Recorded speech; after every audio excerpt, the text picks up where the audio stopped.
September 23rd, 2024. Up here at the farm to collect the ginger and turmeric to bring it back to the lab.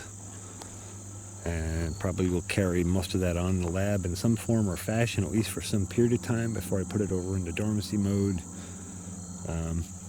But I'll just give a check up here on the buckwheat crop. Let you have a look at that.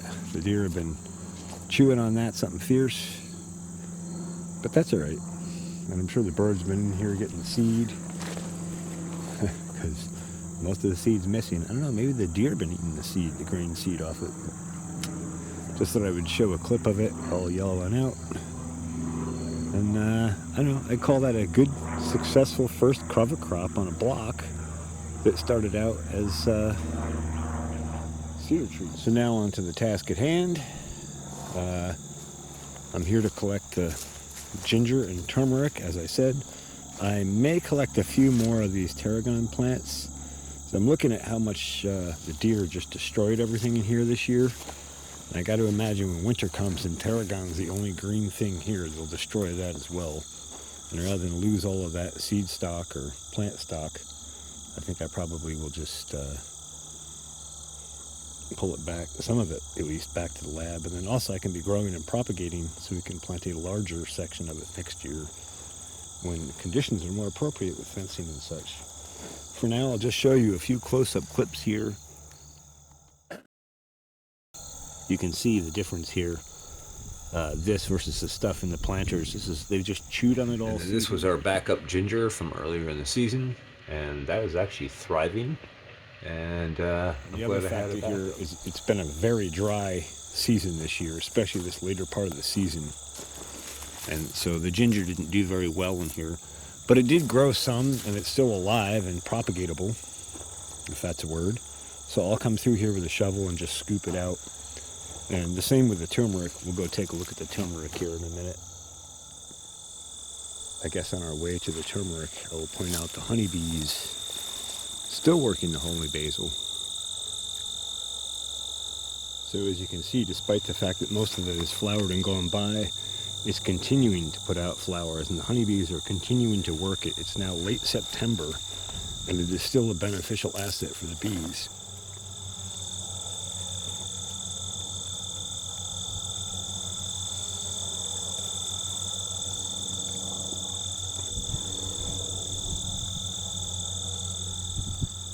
And let's just remember, this is planted back in May.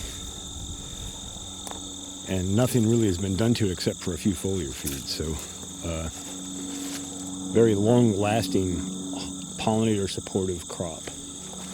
And I guess while we're down here, we'll take a look at where the deer have come through and absolutely desecrated most of what's left of the tomato plants. Like they are chewing every leaf off the plant.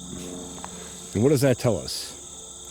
Well, besides the fact that we need fencing, it also tells us a lot about the crop and the nutrition quality of that crop. Because what you'll find when you start getting the nutrition quality up on a crop and you start getting soil health up is that the animals will go after that much more preferentially over all the other stuff around you. And so that's why your fences and borders have to be really good if you're growing regenerative ag. Because otherwise they'll come in and destroy the crop on you because it's preferred, because it actually has the nutritional value, and because animals' taste buds and systems are much more tuned to what actually has nutrition, as opposed to us humans who are tricked by all sorts of processed chemicals in our food supply, which deceive our brain into what tastes good and what doesn't.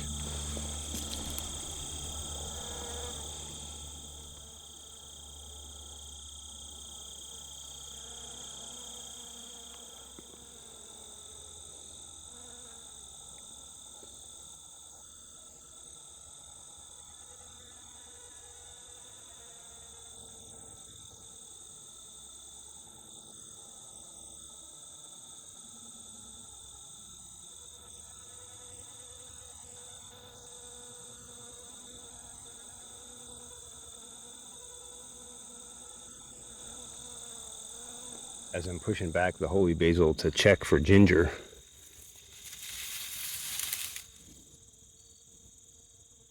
just wanted to hear the hum. Wanted you to hear the hum of honeybees that it disrupts. And there's another ginger hiding right there. Some of these tomatoes out here, I'm realizing how big and strong these root systems had become. And I just thought I would get a video shot of it. I'll show you this one that I just pulled.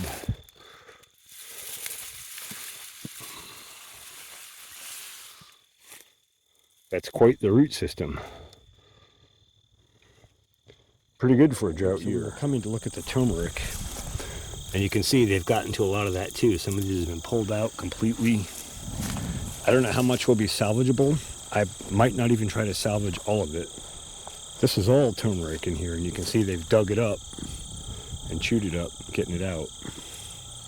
So I'll save a bunch of it to go back to the lab. And we'll put it back in propagation mode and start rebuilding again. And you can see some here that you know, they've chewed the leaves off of, but they didn't get the whole plant. That probably is because it got bigger. It had the tomato canopy protecting it from them finding it, and it got a chance to get bigger. It's probably got a bigger root system on the bottom of it. I'll try and get a couple of clips. I don't know if I'll get that while I'm pulling the stuff out, or maybe when we get back in the lab with it, of some of the various root sizes so you can see. But there is quite a bit of it still hidden in here, in amongst all the desecration. And you can see, same thing with this, didn't do very well. Low moisture content, low humic matter. Our soils aren't really built up yet in here. I think the bigger factor really with the turmeric and ginger was just the moisture content. They're crops that really prefer a lot of moisture, and we've got very, very little moisture here, just given the season that we've had. So it is what it is. We're gonna make the best of it and carry on. Before I go back to the farm for round 3 for today. Just finished my conference on engineering job. Gonna take some ginger up. We got a nice spot to stick some ginger in the ground. You might as well throw it in. I showed you the clip in the lab. I filled all 3 watering cans and brought them along. Try not to splash them too bad on the way in.